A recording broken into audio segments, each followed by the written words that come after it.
Algunos loquitos últimamente me han dicho que mi opinión de Zoro no vale solo porque soy fan de Sanji, pero la verdad es que el espadachín me gusta bastante. Sin embargo, hay ciertas cosas que no me terminan de convencer de él. Y para demostrar que soy incluso más objetivo que ellos al juzgar al personaje, hoy les traigo un análisis en donde hablaremos de la decadencia de Roronoa Zoro. ¿Cómo es posible que uno de los mejores Mugiwara se volviera tan aburrido luego del salto temporal? Descúbrelo ya, así que sin darle más vueltas a esta intro, empecemos con el video.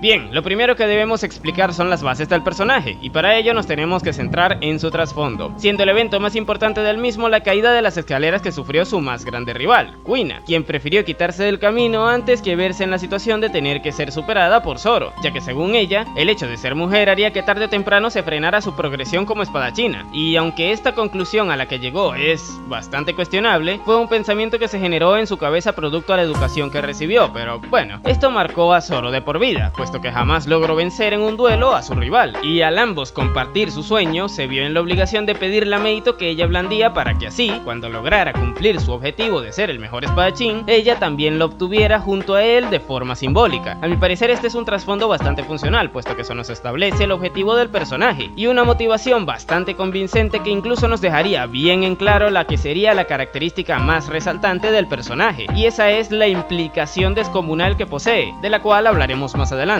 Pero volviendo a su trasfondo, yo creo que este es lo suficientemente bueno como para que el personaje sea completamente funcional, y para esto me gustaría tomar como ejemplo al de Nami, que a día de hoy sigue siendo bastante interesante y se mantiene vigente en todos los aspectos en los que el personaje evoluciona. Ejemplo de ello es el conflicto racial que se trabajó en la isla de Gyojin, donde se exploró un poco más de la problemática que hubo con Arlong en la villa Kokoyashi, cosa que en aquel entonces solo se mencionó, y lo que intento demostrar con todo esto es que Zoro no necesita otro trasfondo para tener conflictos interesantes. Simplemente necesita que se exploren más aspectos que influyeron en el que ya tiene, para que así el personaje demuestre que puede seguir desarrollándose. Como bien mencioné antes, Kuina decidió quitarse del medio porque creía que estaría limitada por ser mujer. No hubiera sido buena idea que Zoro, a lo largo de su travesía, se topara con una problemática similar y que gracias a esa vivencia que ella tuvo la solucionara. Así se demostraría que el personaje no es solamente una máquina de dar espadazos como muchos dicen. Otro ejemplo de cosas que se podrían haber aprovechado más es el hecho de que pasó toda su juventud en la villa Shimotsuki, lugar que fue fundado por gente proveniente del país de Wano, pero al final no se le dio prácticamente nada de enfoque a esto. Pero en definitiva, el trasfondo de Zoro no es que se haya quedado corto con el tiempo, lo que está es sumamente desaprovechado. Pero bueno, ya que tenemos bien en claro que el personaje no necesita otro flashback como sucedió con Sanji, ¿qué viene después de esto?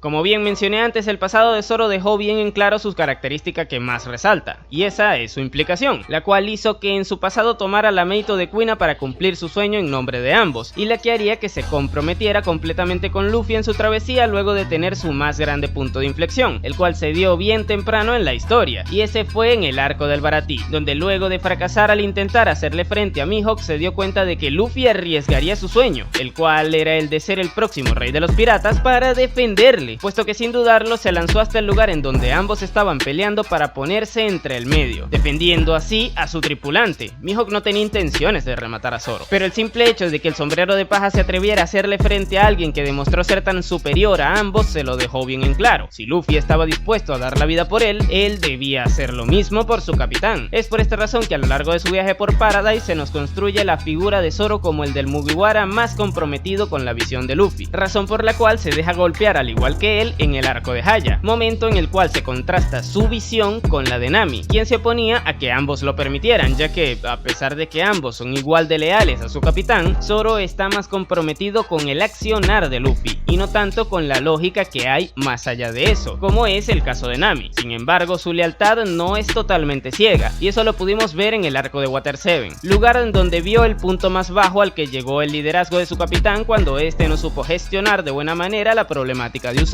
Esto le motivó a ponerle los puntos sobre las IES tanto a Luffy como al resto de su banda. El respeto por la voluntad del líder debe ser innegociable, y si nadie estaba dispuesto a tenerlo o si el propio líder no estaba en la capacidad de darse a respetar, él no continuaría siendo parte del grupo. Esta postura marcó un antes y un después en la banda, ya que posterior a ello la misma tendría bien en claro que no debían desviarse de la visión de su capitán, y este es uno de los momentos más importantes que ha tenido el personaje a mi parecer, porque demuestra que sin su presencia, la banda tarde tarde o temprano se hubiera desarticulado. Y un detalle genial de toda esta situación es que, para demostrar que todo este problema no fue nada personal, luego vemos como él y el principal causante de esa problemática lucharon juntos en un pequeño enfrentamiento bastante cómico, que es gracioso precisamente para que se limara cualquier aspereza que podría haber entre ambos. Pero bueno, tras todo esto, la implicación del personaje volvería a relucir en el arco de Thriller Bark, lugar en donde le pagó a Luffy con la misma moneda. En el Baratie, su capitán estuvo dispuesto a hacerle frente a un Shichibukai para salvar su vida y por ende también su sueño, y ahora le tocaría a él hacer lo mismo, por lo que en un acto de lealtad absoluta este quita del medio a su camarada y ofrece su sueño a cambio del bienestar de su capitán, dejándonos así uno de los momentos más emblemáticos de la obra. Y como no podría ser de otra manera, tal acto le dejó las suficientes secuelas como para que pasara más desapercibido luego de ello. Y esto es algo que me gustaba del Zoro previo al salto temporal, que sus acciones sí le generaban consecuencias. Por ejemplo, tras su derrota ante Mihawk, este llegó muy mal herido al arco de Arlong Park, razón por la cual pasó más desapercibido que Sanji y Usopp. Esto es bueno porque nos resalta la importancia de sus actos a través de las consecuencias de los mismos. Y lo mismo ocurre en Shabondi, arco que sucede luego de que Zoro se sacrificara por Luffy tomando todo el daño que este recibió. Pero bueno, ahora toca hablar de lo ocurrido durante y después del salto temporal.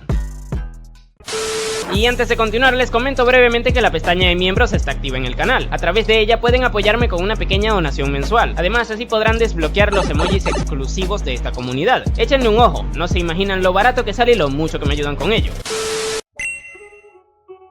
Tras haber sido separado por Kuma, Zoro corre con la suerte de caer en la isla Kuraigana, lugar en donde se hospedaba Mihawk. Ahí el personaje se traga su orgullo y en pro de mejorar como espadachín, le pide a quien sería su futuro rival que le entrene. Esto podría verse como un acto en donde Zoro renuncia a su sueño, pero nada más lejos de la realidad, puesto que este seguía buscando mejorar como espadachín, ya que ahora se había topado con piedras en su camino que no le iban a permitir seguir avanzando si no era capaz de enfrentarlas. De hecho, en la propia respuesta que Mihawk le da, se da a entender que, a diferencia del Zoro que le enfrentó en su primer encuentro, este no solo quiere quedarse con el título para cumplir su propio objetivo, sino que ahora el de alguien más dependía de esto. El futuro rey de los piratas necesitaría a alguien que esté a su altura para que le cuide sus espaldas, y por esta razón ahora el objetivo de convertirse en el mejor espadachín no era algo que solamente le involucrara a él y a su difunta amiga. Es por esta razón que, cuando logra despertar su haki del conquistador en la batalla que tiene contra King, tiene en mente tanto a Luffy como a Kuina, puesto que cada victoria que le acerque más a su meta sería una que también le mantendría cumpliendo con esa promesa que le involucra a ambos. Pero bueno, esto es algo que sucedió muy adelante luego del salto temporal, pero la realidad es que entre medias no es que el personaje haya tenido acciones interesantes que demuestren algún tipo de evolución como para resaltarlas. Aquí muchos dicen que Zoro ya no volvió a ser esa figura que imponía disciplina dentro de la banda como lo fue previo al salto temporal, pero sí que hubieron momentos puntuales en donde ejerció dicho rol, como cuando le recuerda a Luffy en Punk Hazard que estaban en el nuevo mundo y que debían tomarse con seriedad los problemas que ahí se encontraban, o como en el arco de Zou, cuando le demuestra al resto la línea que no deben cruzar al intentar hacer que Sanji vuelva a la tripulación. Estas son situaciones que pasan más desapercibidas en parte porque no deben ser tan impactantes, ya que se supone que tras los 2 años que transcurrieron, ahora la banda como conjunto debería ser una tripulación mucho más experimentada, por lo que si volviéramos a ver un momento como el que protagonizó Zoro en Water 7, más que enaltecer su figura, se resaltaría un estancamiento por parte del resto al no haber comprendido la forma de actuar que ya desde antes el espadachín les había aclarado. Y ojo, con esto no quiero decir que está bien que Zoro pase desapercibido tras el salto temporal, sino que las situaciones que debería protagonizar tendrían que ser otras. Como bien mencioné en el primer punto, existen otros aspectos que podrían explorarse con el personaje, como por ejemplo su postura hacia el sexismo dentro del ámbito del combate, y esto de hecho es algo que mucha gente no entiende del todo, y le catalogan de machista por ver a menos tanto a Monet como a Tashigi en Punk Hazard. No obstante, ahí el espadachín dejó bien en claro que no se las tomaba en serio simplemente porque eran débiles, no porque fueran mujeres. Sería bastante contradictorio que asumiera que fueran débiles por ser mujeres cuando nunca logró ganarle a una mujer en el pasado, a la cual considera su más grande rival, y que de hecho sigue teniendo presente incluso a día de hoy en su travesía. Pero bueno, la razón por la cual Zoro actualmente es un personaje venido a menos a nivel de escritura dentro de la historia no es porque no haya tenido evolución, ni porque su trasfondo le haya quedado pequeño. La verdadera razón es porque es un personaje desaprovechado que solamente ha sido empleado como luchador en esta segunda parte de la historia. Si se hubieran explorado más cosas como el vínculo indirecto que este terminó teniendo con el país de Wano con todo esto del clan Shimotsuki y la espada de Ryuma, o su visión acerca de la problemática que llevó a Queen a quitarse del medio empleando personajes recurrentes como Tashigi, que es mujer y que es espadachina también, el personaje daría mucho más de qué hablar, y no sería catalogado hoy día como uno que solo sirve para las peleas. Y ojo, con esto no quiero decir que el personaje debería tener más complejidad, puesto que parte de su caracterización es ser simple y directo, pero a veces los problemas tan complejos podrían ser solucionados si se va directo a la solución en lugar de irse por las ramas. Si Tashigi, por ejemplo, se centrara simplemente en ser más fuerte en lugar de buscar cualquier tipo de excusa para reprocharle a Zoro cualquier cosa, lo más probable es que su situación fuera mucho mejor que la que tiene actualmente. Pero, en fin, si les gustó el video no se olviden de darle me gusta y suscribirse para que no se pierdan más como este. Por aquí les dejaré otros en donde analicé a Usopp y a Nami. ¿Son realmente tan malos como la gente cree? Descúbrelo ya, sin nada más que decir. Tú puedes llamarme Napo y nos vemos en el siguiente video.